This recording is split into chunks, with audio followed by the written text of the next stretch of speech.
1971 की सभी मुरलियों में सबसे बड़ी मुरली, वो जो कल हमने दूसरी मुरली पढ़ी है, वो थी 11 पन्नों की वो मुरली है। 11 पन्नों की मुरली, एक पैरा कहाँ खत्म हो रहा है पता ही नहीं चल रहा, दूसरा कहाँ से शुरू हो रहा है, पूरा होने में नहीं आ रही थी। तो सबसे बड़ी मुरली है ना। तो देखो हमको काम कहाँ करना है, जैसे आज हम सभी ने तो साकार मुरली भी सुनी है, पढ़ी भी है। तो उस मुरली के अंदर बाबा ने जो विशेष बात कही, चाहे ब्रह्मा से कनेक्शन ना रखें, चाहे डिसर्विस होती है, चाहे तंग करते हैं या ट्रेटर बनते हैं, या बाबा ने जो भी ऐसे ऐसे महारथियों की भी बात कही, तो एक ही चीज़ है जो बीच में आती है और वो है मैं के रूप 1000। उस दिन बताया था ना कि मैं कितने कितने रूपों से आता है। मैं फलानी हूँ, मैं सब कर सकती हूँ, मैं ये कर सकती हूँ, और मैं सब जानती हूँ, मुझे सब पता है। माया ये तो बहुत जल्दी आते हैं और किस तरीके से भी आ जाते हैं, किस तरीके से भी आ जाते हैं। तो ये मैं के रूप 1000 हैं। जैसे उन्होंने कविता लिख करके भेजी ना, कल आपको सुनाई थी कि कैसे मैंने खुद ही मैं का जाल बनाया कि मैं ये कर सकती हूँ, ये कर सकती हूँ, और मेरे अपनों ने ही मुझे फिर उसके अंदर फंसाया। तारीफ़ें कर करके, झूठी तारीफ़ें कह रहे, तुमको तो सारा काम आता है, तो मेरा भी तो ये कर दोगी ना, मेरा भी तो ये कर दोगी। और ऐसे करते करते उन्होंने आगे बताया कि मैं खुद ही अपने बनाए हुए इस जाल के अंदर फंस गई, शेख चिल्ली का जैसे उन्होंने अपना उदाहरण दिया। तो अच्छा था ये भी। तो मुरलियाँ थी 3। तो हमें काम किस पर करना होता है, काम जिस मार्ग पर हम और आप सभी चले हैं, या बाबा ने जहाँ हमको चलाया है, तो ये मार्ग ऐसा ही मार्ग है जहाँ पर हमको मैं को ही ख़त्म करना है। लेकिन ये मार्ग ऐसा मार्ग भी है जहाँ पर जो मैं हम जानते नहीं था, वो मैं आने का भी खतरा है, क्योंकि वो भी हम सीख जाते हैं। जो मैं हमको पहले नहीं था, पहले हम खुद को ज्ञानी समझते नहीं थे, क्योंकि हम ज्ञानी थे ही नहीं। अभी तो कभी कभी वो वाली चीज़ भी, जैसे कोई अनजान व्यक्ति सामने आए जो ज्ञान से अनजान है, तो हम उसको मुंह से नहीं बोलें, लेकिन कहीं ना कहीं सुषुप्त भाव के अंदर, सूक्ष्म भाव के अंदर ये आ तो जाता है कि देखो इन तो बेचारों को ज्ञान ही नहीं पता, इनको क्या पता कि मुझे सब कुछ पता है, हम तो सब जानते हैं, या जो भी बात है। तो सूक्ष्म रूप में आता है। कालिदास जी का नाम सुना हुआ है ना। कालिदास एक बहुत प्रकांड पंडित होकर के गए, बहुत विख्यात होकर के गए हैं। तो कालिदास जी विक्रमादित्य के राज्य में थे, तो वो उन्हों को बोलते हैं, विक्रमादित्य को, कि अब मेरे को किसी दूसरे शहर में, दूसरे देश में, शहर में जाना है, तो इसलिए मुझे आप यहाँ से छुट्टी दो। तो वो अपने राजा से छुट्टी लेकर के तो दूसरे शहर के अंदर जाते हैं। तो जाते जाते उन्हों को बहुत तेज प्यास लग जाती है। तो शायद उस समय का ऐसा कुछ होता होगा कि आप जिस कुएं या नदी के पास हो, वहाँ पर आप सीधा हाथ डाल करके नहीं ले सकते हो, घड़ा भर करके कोई लाए, पात्र के द्वारा कोई दे, तभी आप उस पानी को पी सकते हो। ऐसा कुछ पंडिताई में होता होगा। तो ऐसा ही उनके साथ था। तो वहाँ पर वो इंतज़ार करें और सामने एक झोंपड़ी दिखती है। झोंपड़ी में से एक छोटी सी बच्ची, बालिका निकल करके आ रही है, और वो अब घड़ा लेकर के आती है साथ में, और वो घड़ा लेकर के तो नदी के अंदर डालती है पानी भरने के लिए। कालिदास जी कहते हैं कि सुनो, मुझे प्यास लग रही है, तुम मुझे तो थोड़ा पानी पिला दो। तो कालिदास जी, तो वो बच्ची कहती है, छोटी सी बालिका, वो कहती है कि पानी तो मैं पिला दूंगी, लेकिन पहले आप ये बताओ, पहले आप अपना परिचय दो। तो कालिदास जी के, क्योंकि वो तो बहुत फेमस होते हैं, कोई फेमस व्यक्ति से अगर आकर के पूछे कि आप कौन हो, तो उसको कैसा लगेगा कि मैं तो इतना फेमस, इतना पॉपुलर हूँ, इतने मेरे फॉलोवर्स हैं, इतने मेरे ये है वो है, तो उसको बहुत अच्छा तो नहीं लगेगा, क्योंकि वो तो बहुत फेमस है। ऐसे कालिदास जी, बहुत नाम था उनका चारों तरफ। और उनसे उस बच्चे ने कहा कि मैं पानी तो आपको दूंगी, लेकिन पहले मुझे बताओ कि आप हो कौन, आपका परिचय क्या है। वो कहते हैं कि चलो, मैं खुद की क्या तारीफ़ें करूं, लेकिन ये पूछ रही है तो मैं बता देता हूं। तो वो कहते हैं कि मैं ज्ञानी हूं, मैं बलवान हूं, मैं विद्वान हूं। तो कहते हैं मैं बलवान हूं। तो वो बच्ची कहती है कि आप बलवान हो? नहीं, आप तो झूठ बोल रहे हो, क्योंकि बलवान तो केवल 2 ही हैं। बलवान तो केवल इस संसार में 2 ही चीज़ें हैं, एक तो भूख और एक प्यास। इससे बलवान इस संसार में और कुछ नहीं है। जब भूख और प्यास लगती है तो व्यक्ति कुछ भी कर सकता है, इतनी उसके अंदर ताकत आ जाती है। तो फिर कालिदास जी कहते हैं कि चलो चलो जो भी है, परंतु मुझे प्यास लग रही है, मुझे पानी पिला दो। तो वो कहते कि पानी तो मैं पिला दूंगी, लेकिन पहले मुझे अपना परिचय तो दो। तो कालिदास जी फिर आके बोलते कि देखो मैं तो एकदम प्यास से एकदम ऐसे मरा सा जा रहा हूँ, मैं नीचे ना गिर जाऊं, तो तुम मुझे पानी पिला दो, लेकिन पहले परिचय तो दो। तो कालिदास जी कहते हैं कि मैं एक पथिक हूँ, मैं राही हूँ, मैं एक यात्री हूँ। तो बच्ची कहती है कि आप फिर से झूठ बोल रहे हो, क्योंकि यात्री तो केवल 2 ही हैं इस संसार में। तो वो कहता है कि कौन? तो वो कहती है कि एक सूर्य और एक चांद, जो पूरी सृष्टि की यात्रा कर रहे हैं, सुबह से शाम से रात तक, अगली सुबह तक। यात्री तो ये 2 हैं। फिर अब बस वो नीचे गिरने वाले होते, इतने में वो बच्ची अपना पानी भर करके तो चली जाती है। फिर उसी झोंपड़ी के अंदर से एक बूढ़ी माता निकल करके आती है।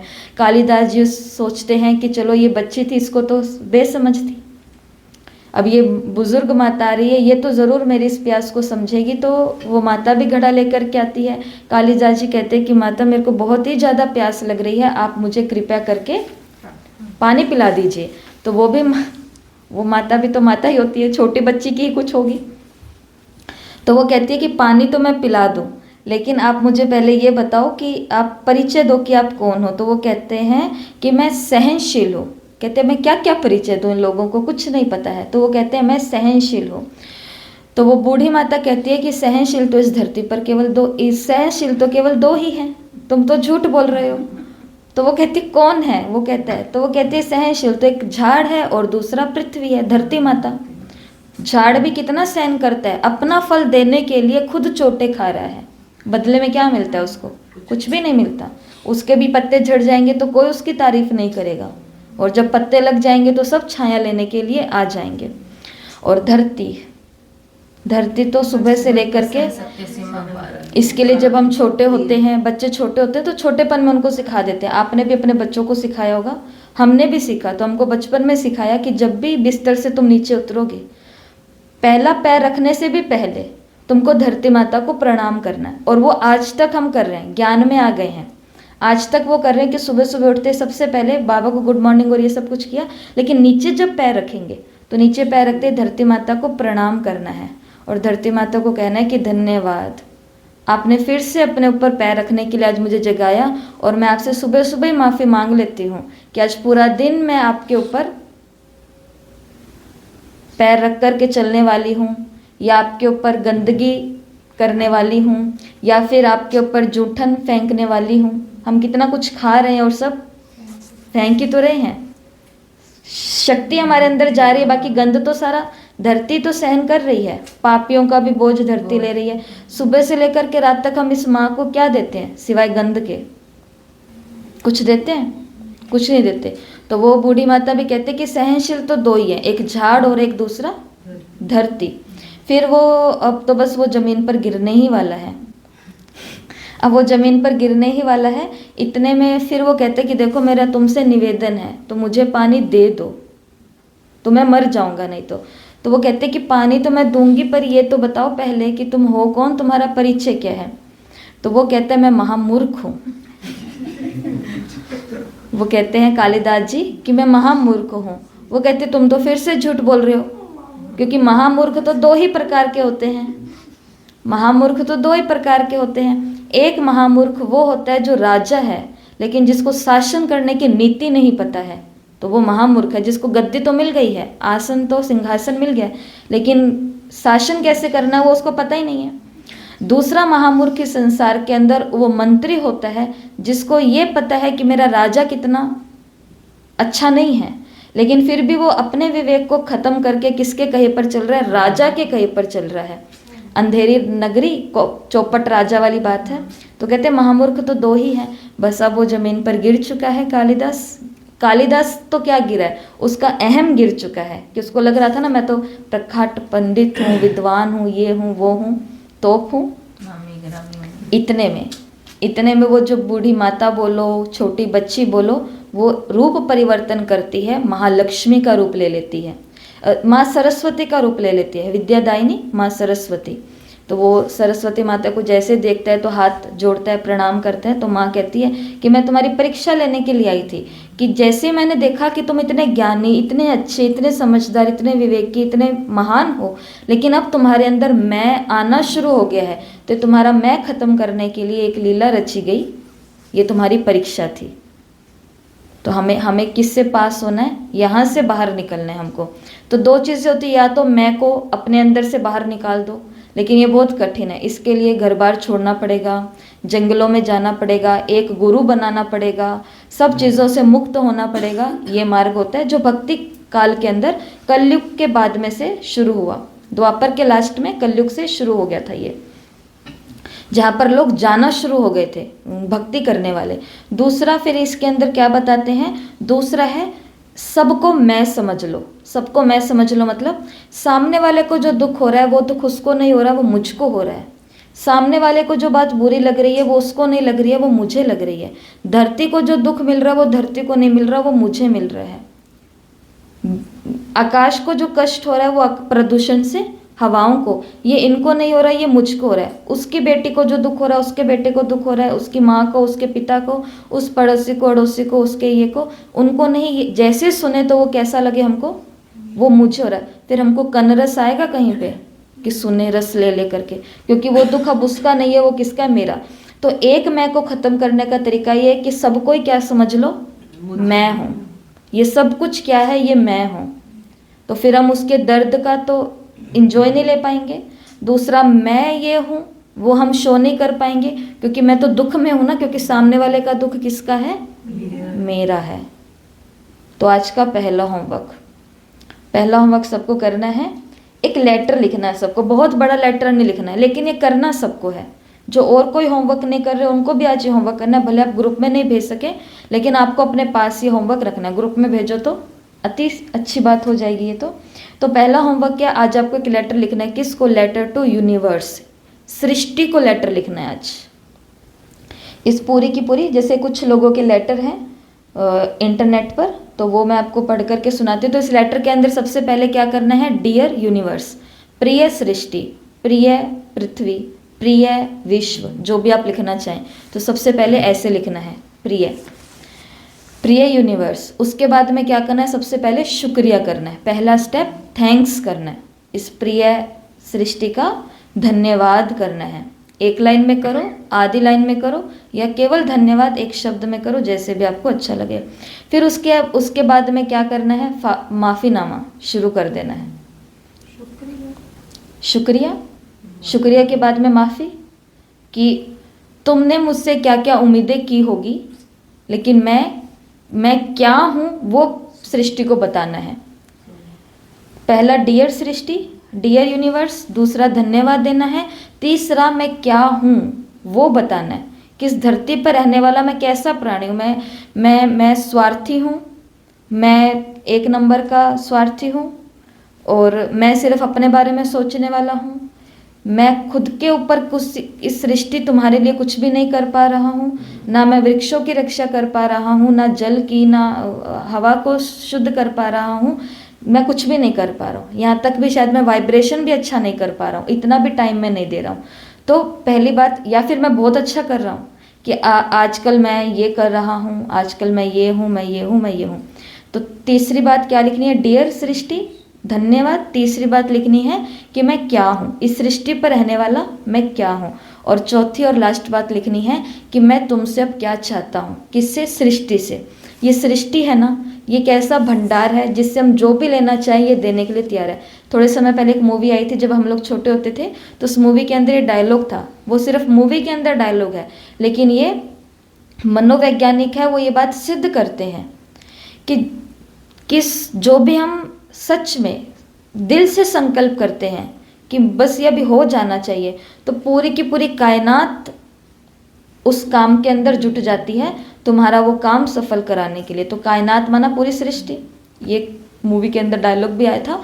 और दूसरा ये बात है। तो आज सृष्टि को लेटर के अंदर क्या लिखना है कि मैं तुमसे क्या चाहती हूँ, मुझे बना दो योगी, मुझे बना दो ज्ञानी, मुझे संपूर्ण बना दो, मुझे महादानी बना दो, मुझे महायोगी बना दो, मुझे ये बना दो, मुझे देवता बना दो, मुझे फरिश्ता बना दो, मुझे समर्पित बना दो, मुझे ये कर दो। जो भी लौकिक में भी आप चाहते हो।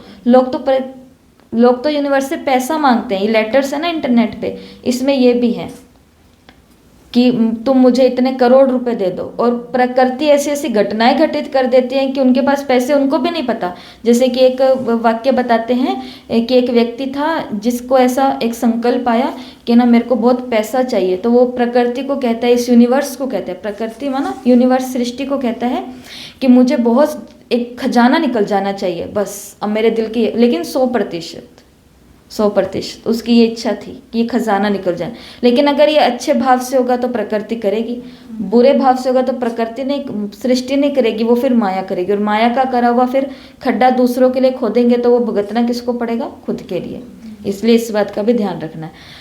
तो वो व्यक्ति बताता है कि उसने प्रकृति को ऐसा बोला, सृष्टि को ऐसा बोला, यूनिवर्स ने उसको इशारा किया। इशारा उसको ये किया था कि जहां पर तू है उस जमीन को खोद, सोना निकल करके आएगा। लेकिन उसने यूनिवर्स का इशारा नहीं समझा, उसने अपनी बुद्धि चलाई, लोगों से पूछना शुरू किया, और लोगों ने कहा कि फलाना फलाना मिस्र एक स्थान है, इजिप्ट, तो वहां पर तुम जाओगे तो इजिप्ट की वो जो है पिरामिड्स है, तो ऐसे ऐसे एक पिरामिड है, उस पिरामिड के नीचे तुम खुदाई करोगे तो तुमको वो मिलके, हाँ, सोना पूरा खजाना मिल जाएगा। तो वो तो पूरा इतनी दूर जाता है और जा कर के वो पिरामिड को ढूंढता है, ढूंढ करके अब खोदता है तो कुछ नहीं मिलता है। फिर थक करके वापस अपने घर आता है। घर आता है तो बैठा बैठा सोचता है कि इशारा तो पहले इसी स्थान का मिला था ना। वो उस स्थान को खोदता है, उस स्थान को जैसे खोदता है तो उसके अंदर से खजाना निकल करके आता है। तो कहानी का सार क्या है? दूर के ढोल सुहावने होते हैं। जो अपने सेंटर पे रहते हैं उनको लगता है दूसरे सेंटर पे चले जाएं, वहाँ पर बढ़िया है। जो दूसरे सेंटर पे रहते हैं उनको लगता है कि क्या है, सेंटर वाला सिस्टम हमको नहीं पसंद। टीचर को, बहन को, कुमारी को, मैं तो सीधा मधुबन पे ही चली जाऊंगी, मधुबन में रहूंगी जा करके, मैं तो रिट्रीट सेंटर में जाऊंगी, वहाँ बड़ी बड़ी सेवाएं करूंगी, मैं तो ये करूंगी, मैं तो वो करूंगी।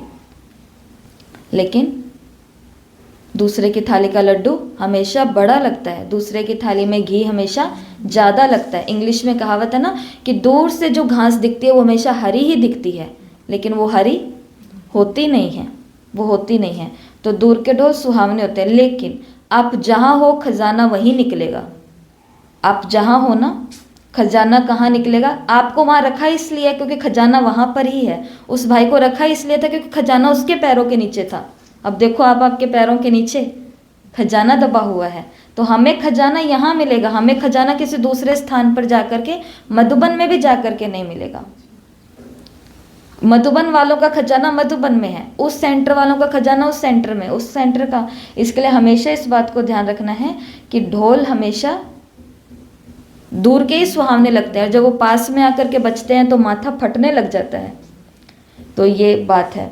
तो इसके लिए सृष्टि से क्या करना है?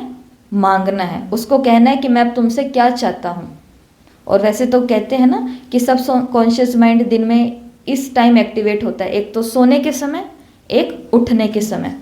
पूरे दिन में आप कितना भी स्वमान का अभ्यास कर लो, कुछ भी कर लो, कुछ नहीं है काम।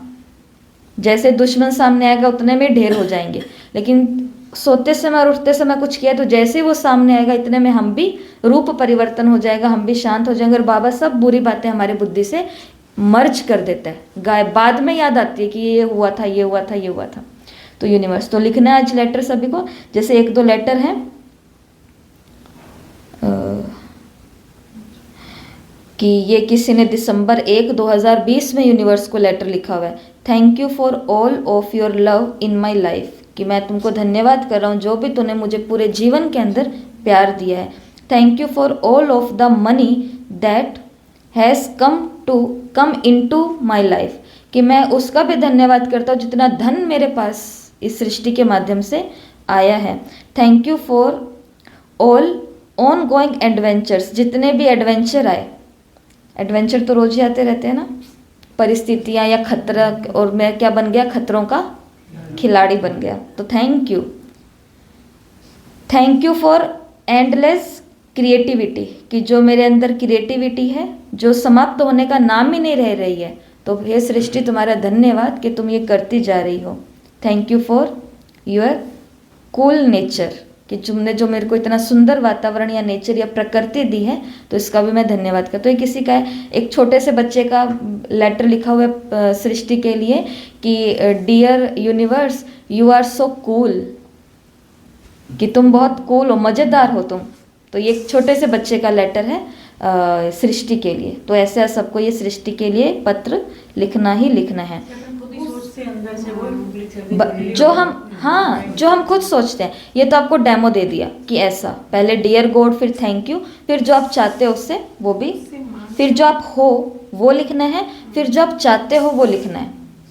और हम तो छोटी मोटी चीज़ें तो नहीं चाहेंगे ना, हमको तो एकदम महायोगी बनना है, बाप समान बनना है। ब्रह्मा बाबा का फोटो दिखा देना सृष्टि को कि यही है ना सृष्टि तुम्हारे पिता, सृष्टि के आदि पिता, तो बस ऐसे पिता जैसा ही मुझे बनना है, तो तुम मुझे बना दो। चाहे ऐसे लोग मेरे सामने लाओ, चाहे ऐसी परिस्थितियाँ लाओ, चाहे वैराग लेके आओ, कुछ भी करो, मैं तुम पर छोड़ती हूँ, बस मुझे वैसा बना दो। और फिर देखना प्रकृति हमको ऐसे ऐसे लोगों के बीच में ले जा करके खड़ा कर देंगी जो हमको धक्का मार मार करके बाप समान बना करके छोड़ेंगे। उनके जीवन का लक्ष्य क्या बन जाएगा? इनको बाप समान बनाना ही है। फिर आज की 3 मुरलियां हैं, तो 2 मुरलियां हैं जिसको हम पिलो मेथड से देखेंगे। पिलो मेथड आपके पास सब लिखत के अंदर आ जाएगा। पिलो किसको बोलते हैं? तकिया। तो पिलो मेथड 2 मुरलियां कौन सी? आगे और पीछे की, बीच वाली तो बहुत बड़ी सारी है, उसको नहीं। तो जो पहले की मुरली है 9 तारीख की मुरली थी और 24 तारीख की मुरली थी, है ना, 9 और 24 की। तो इन 2 मुरलियों को पिलो मेथड से करना है। पिलो मेथड का मतलब क्या होता है? दोनों मुरलियों में से 5-5 स्वमान निकालने हैं। बहुत आसानी से मिल जाएंगे। दोनों मुरलियों में से 5। 18 तारीख की बड़ी नहीं है, जो भी है, पहली और लास्ट वाली मुरली जो है, पहली और लास्ट वाली, ठीक है। पहली और लास्ट वाली मुरली को तो उठाना, बड़ी वाली मुरली को छोड़ देना।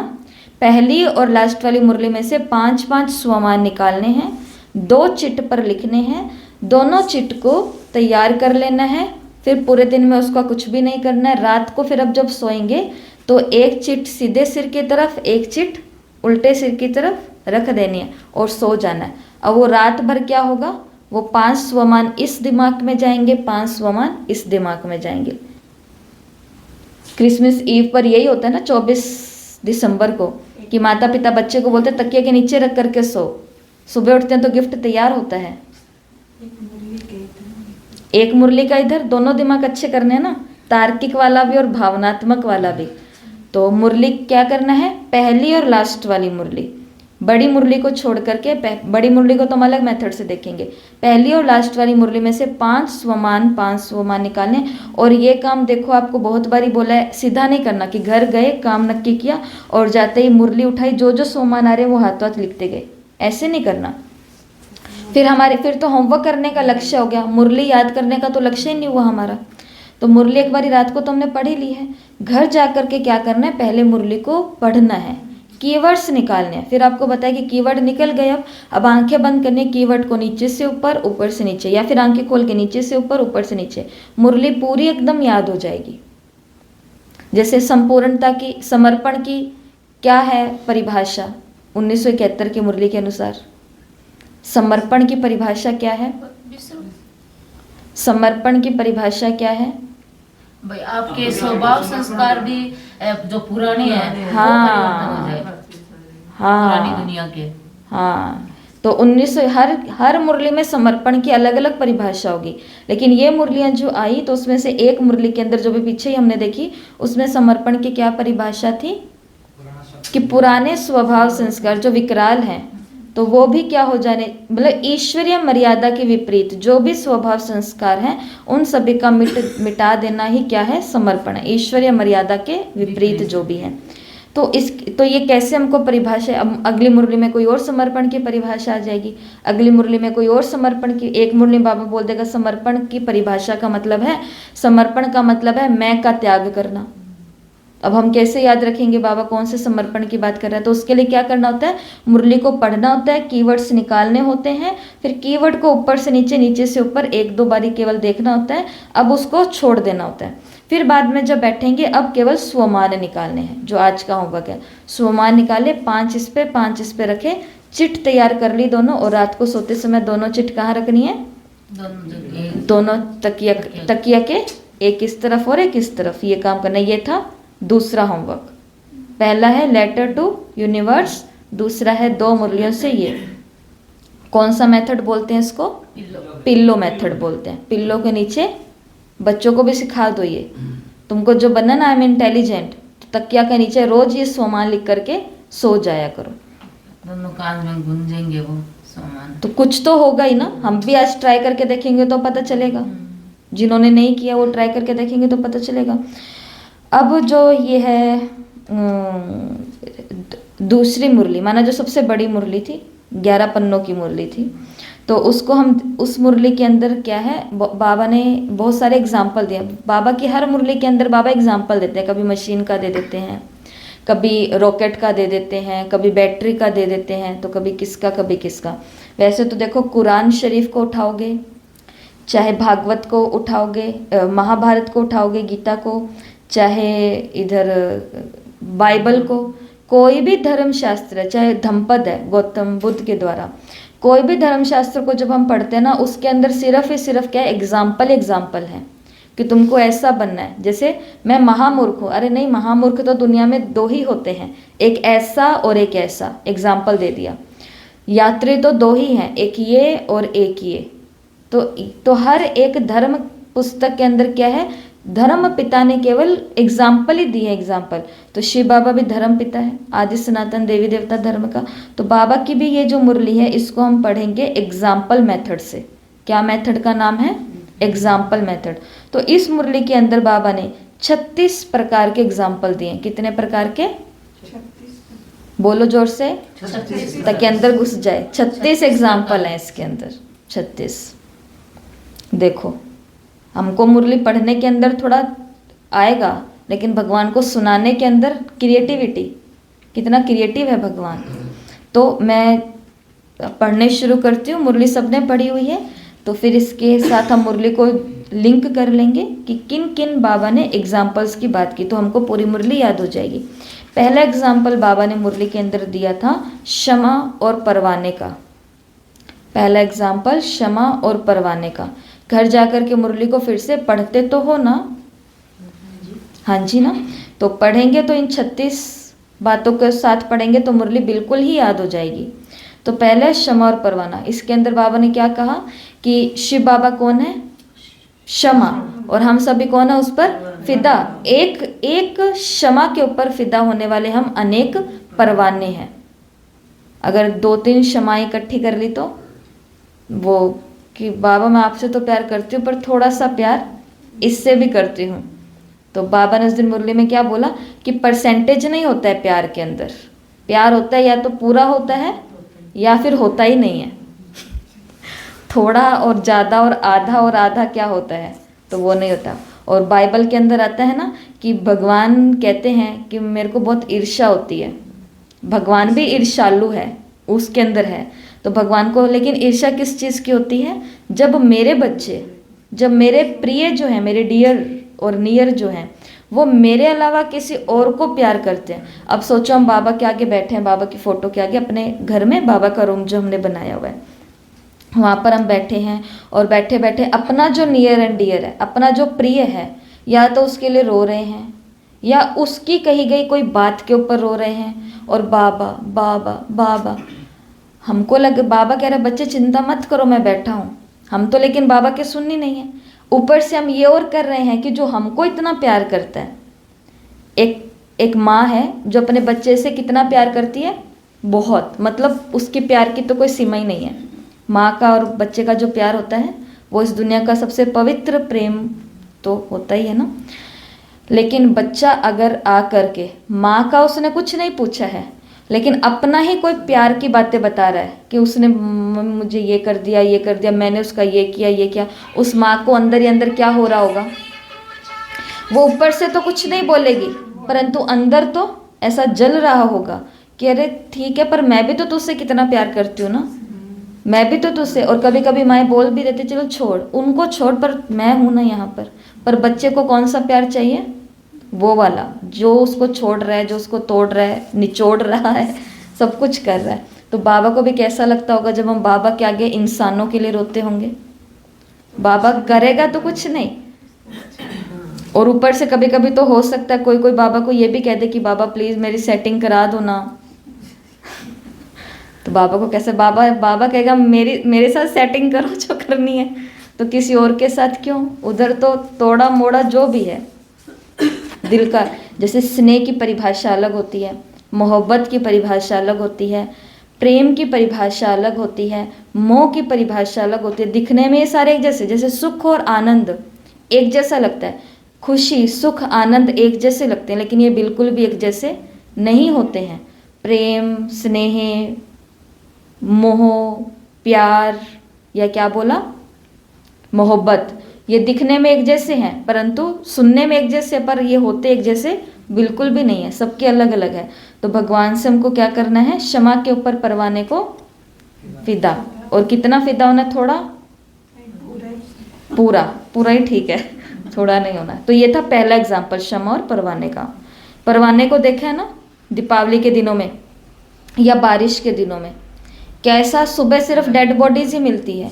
उनको पता है कि इस लाइट के पास जाते हम उसे टकराएंगे और उसके तेज से हम मर जाएंगे, लेकिन फिर भी वो कहाँ पर जाते हैं, वहीं पर जाते हैं। और बाबा ने इसके ऊपर तो बड़ी सारी मुरलियाँ चलाई हैं कि कुछ हैं जो दूर से देख रहे हैं फिदा होने वालों को और वाह वाह कर रहे हैं, वाह देखो कितने भगवान पर ही फिदा हो गए।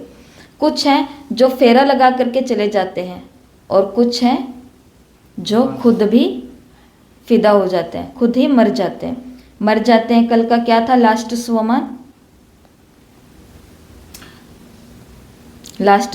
कल का क्या था रितु बहन, आपने इसके ऊपर कुछ बोला भी था।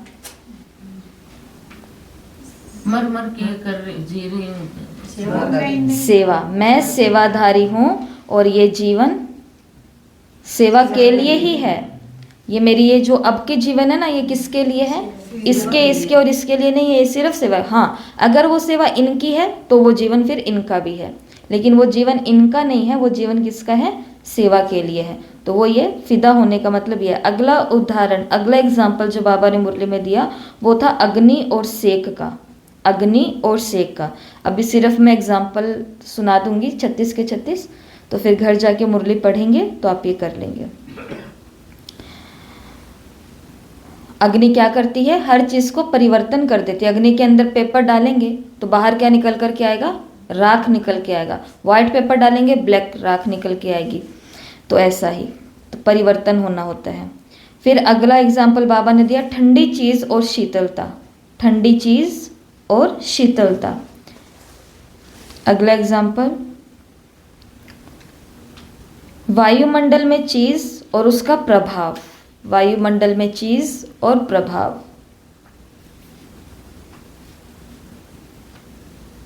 फिर उदाहरण में बाबा ने बताया 5वां, वृत्ति से वायुमंडल। ये था चौथा, वायुमंडल में चीज और प्रभाव, कोई भी वस्तु और उसका प्रभाव। 5वां था वृत्ति से वायुमंडल। वृत्ति से क्या बनता है, वायुमंडल बन जाता है। 6ठा है बीज और वृक्ष, बीज और वृक्ष, वृक्ष झाड़। 7वां है रेडियो और साउंड, रेडियो और साउंड।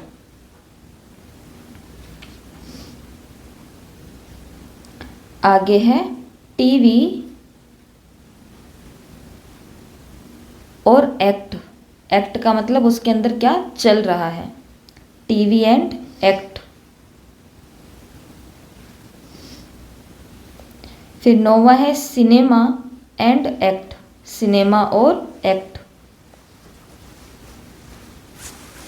सिनेमा भी होती है, चलचित्र होते हैं ना, पहले चलचित्र तो नहीं होते थे, तो इसके अंदर क्या होता था बाद में कि आवाज़ नहीं होती थी, केवल चित्र चलते थे, आता था ना ऐसा पहले, बहुत पहले। फिर बाद में उसके अंदर क्या आ गया, साउंड भी आ गया।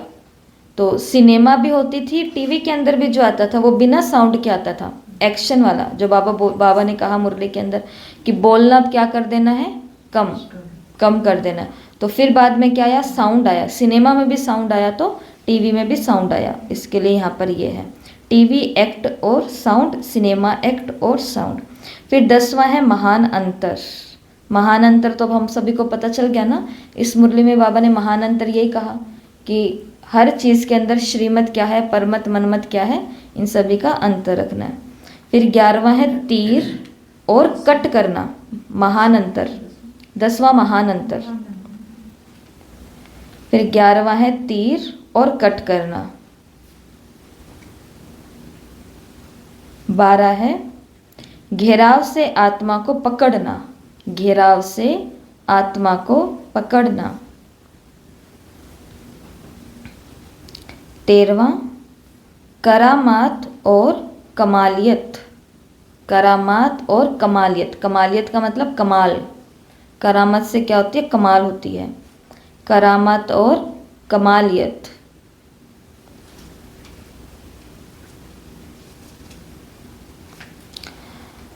अगला है 14वां मस्त फकीर रमता योगी, मस्त फकीर रमता योगी। ये भी हम कह सकते हैं यूनिवर्स को कि मुझे तो तुम क्या बना दो, मस्त फकीर बना दो, रमता, कि साथ में कुछ भी ना हो लेकिन मैं कैसा रहूं, रमता योगी। 15वां है रिफाइंड थिंक बट पावरलेस, मतलब कि रिफाइंड चीज़ें हो लेकिन पावरलेस चाहिए। ये तो सभी अभी पावर्स पर चल रही है ना।